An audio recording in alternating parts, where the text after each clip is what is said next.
Welcome to the video. It is Saint Sad 666 here, and we're here with more scary stories from Reddit. So let's just go ahead and jump right into it with a question. I was shooting hoops with my friends after school when a man approached us. He asked me if you could experience decades of nothing but pure pleasure in any way you could possibly imagine, but you couldn't remember any of it or keep any souvenirs afterward. Would you do it? I blinked, lost sight of my friends, looked down at my shriveled hands, and realized what I had done. Fuck. It really reminds me of Alzheimer's. It's what my granddad described it as on one of his good days. Up next, we have the walk.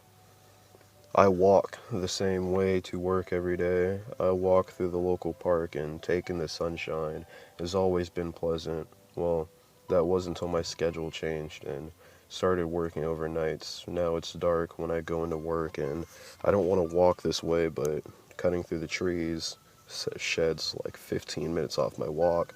First night of my new shift, I took my normal route to work. Must have gotten lost in thought because I don't remember much from that walk.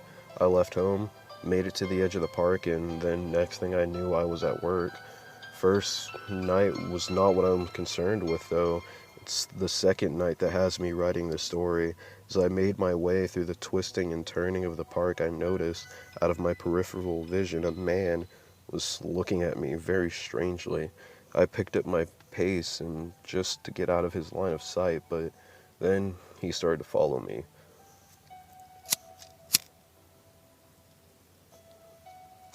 I knew him from somewhere, but my mind couldn't place where I had seen him. Was he a local that came into the shop? I picked up my pace, and so did he. Feeling the fear start to creep up on me, I reached into my bag and grabbed the taser my father had bought me.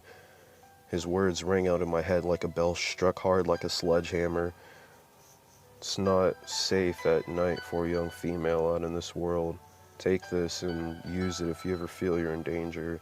I don't want to see anything happen to my baby girl. Now, more than any time in my life, I had felt I was in danger. I took a look back, and now the mystery man was sprinting toward me. He had a crazed look in his eye as the distance between him and I grew shorter. My chest started to burn as I dug down deep and tried to muster the strength to keep running. Started to yell as I felt him grab my shoulders and spin me around. Dropped the taser, and I was whipped around looking at my attacker in the face. All I could do was scream, "What do you want from me?" Out of breath, the man panted and wheezed. He finally spoke. How are you here? How am I here? What did he even mean by this? Who was this man?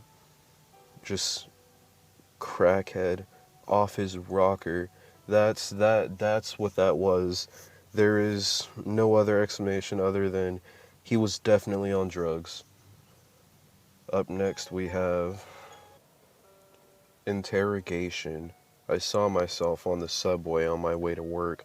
He was sitting a bit further down the train on the opposite side, but when I caught sight of him, he was already looking at me. It was a shock to see him there, dressed as I would be, with the same haircut and posture. There was an exchange of recognition that was made between us, wordlessly. Then he winked at me. I hurried off the train a few stops ahead of my normal route, sure of what I'd seen. I walked the last couple of blocks to my office. When I got to the elevator, he was there, holding the door for me.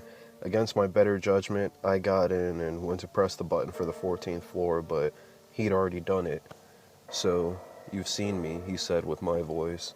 "We look like each other," I said, ineffectively, aware but unable to process the fact that he seemed to know what was going on. "This is true." I gave a little smile, trying to find some humor in the situation, and succeeding only slightly until he leaned in to look directly into my eyes. We sat regarding each other for a moment as the elevator began its slow ascent.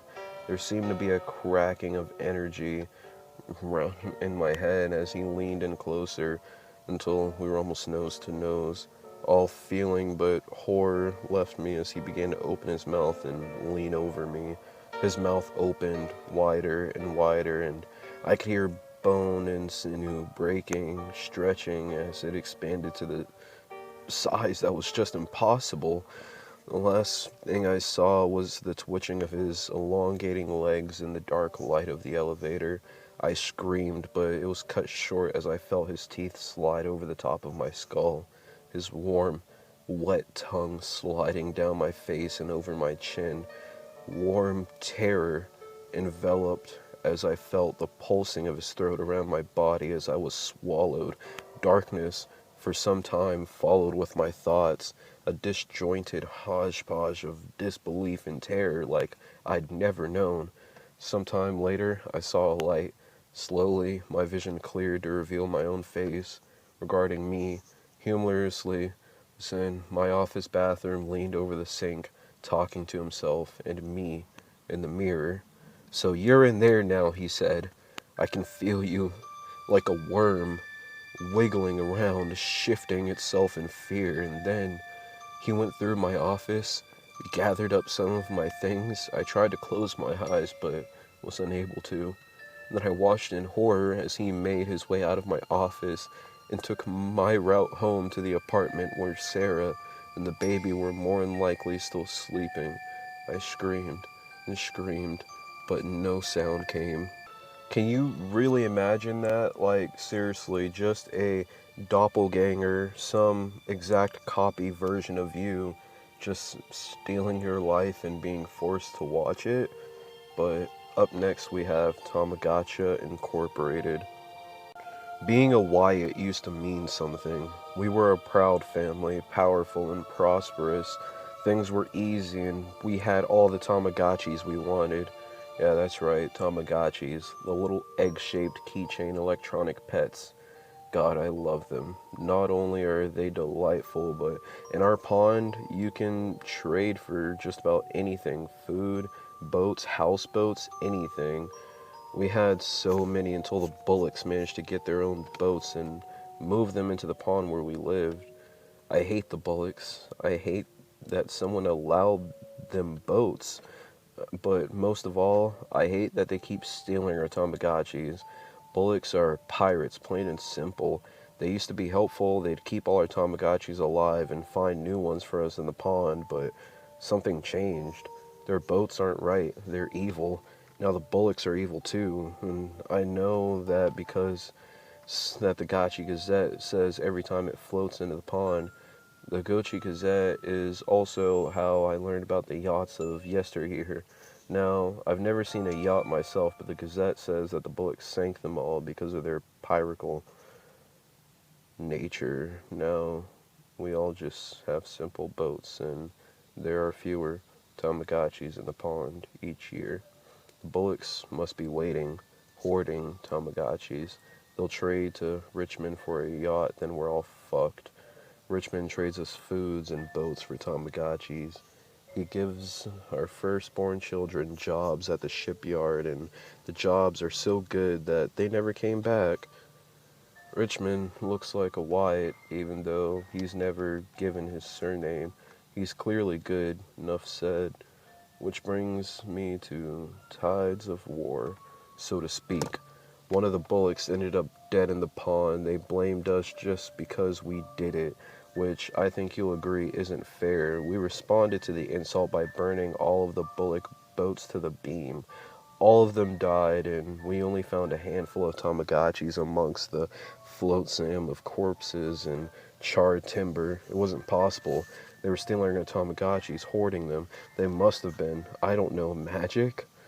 Anyway, this past trading day, yappy young Demi Wyatt decided to follow Richmond after he finished the trade. The Gazette says we can't leave the pond, but Demi is evil in Bullocky kind of way. The tale she told when she came back was a whopper. Richmond doesn't make boats, he makes Tamagotchis. Yap, yap, he has a houseboat too, a huge one, on land that doesn't leak, it's not even in a pond. What about the jobs for our firstborns? I snarked. Demi looked shocked. They make Tamagotchis all day and night. Some of them die from exhaustion. Richmond has a machine. Their souls are split and repurposed. The Tamagotchis, You're trading your children's lives so Richmond can trade his hoard for green paper. You know what, guys?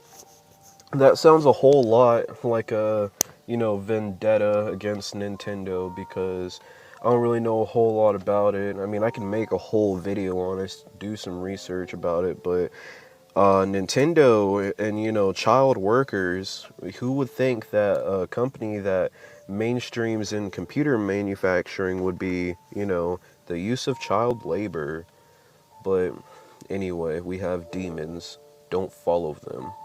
There are demons masquerading as people on the internet. They post a lot of fire memes, but whatever you do, do not follow them on social media, or they'll start following you in real life. Unfortunately, you'll only know they're a demon when it's too late and they're already following you around in real life. Just one is not so bad, but now I have 6.66 million followers, and my real life is a living hell. They have an infernal magic that turns everything into memes, so I started calling them memins, since they're pretty unconventional as far as demons go. Mostly, they just like mischief, but it's starting to get out of hand. Lately, I look at with my eyes appears deep fried, covered with JPEG artifacts, and anything I try to say comes out as bottom text or E 100 emojis. I almost choked on a B emoji the other day. So it's starting to get a little beyond the mischief of memins and into dangerous devilry. Not to mention, it's messing with my head. My loved ones look like Big Chungus and I can't tell them apart anymore. My pets are all advice animals. I want my real life back. Do not recommend this experience to anyone. And then, lastly, we have the hospital on the... I haven't eaten in days. I honestly can't remember the last thing I ate. I've been searching for food of any kind for so long, I'm starting to hear voices. The last memory I have is of counting down. The anesthesiologist injected me with something cold. I felt the mass suction over my cheeks and everything went black. The operation was supposed to be simple. Get rid of my appendix and move on with my life. I kept wondering if I died on the table. I woke up in a hospital bed, groggy and confused. The pain meds only worked for so long, and I could tell when they ran out. As my vision cleared, I looked around the room, talking in the beeping monitors. No family members were nearby, but I was sure they'd step out to grab a bite to eat or use the bathroom. My catheter was still working, so I reached for the call button to get a nurse's attention. Too many minutes passed. I didn't notice any chatter in the hall, no footsteps, no sign of anyone other than me. It wasn't easy, but I managed to get up and hobble over to the door, hanging on to the medical pole to support my weight. I hoped that the door was soundproof. What was the reason for the silence? It wasn't. After finding new IV bags and medication to keep me going, I searched the entire floor. Looked for vending machines to get rid of my dry mouth, but all the food and drinks were gone. The water fountains and sinks didn't work either. Hell, even the toilets were empty.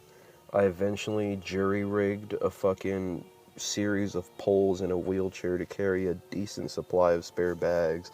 With enough pain meds, I had managed to take out the catheter on my own. I checked the other floors in the hospital, thankful the elevator still worked, but I haven't seen any signs of life. In the time it's taken me to recover, I've walked the surrounding area. I found clothing to keep me, though the real threat was a pair of shoes. Every restaurant, every taco truck, every vending machine is completely empty of anything edible. Nothing is rotten. It's just all gone. Plenty of containers and utensils sitting idle, ready to serve what isn't there. It isn't rained a single day either, and I haven't seen so much as a sparrow or a squirrel. I've been loading up a car with more IV bags and other supplies. I'm gonna head to the next town to see if I can leave this nightmare. Every so often I wonder if I'm on my own, inside my own personal hell, and there's a growing thought in my head, becoming more and more of a certainty. At some point, I'll run out of IV bags, and I know that when that happens, I'll probably be ready and willing to see what comes next. Honestly, gave me chills. If you enjoyed that, let me know. Please hit that subscribe button and I'll see you next time.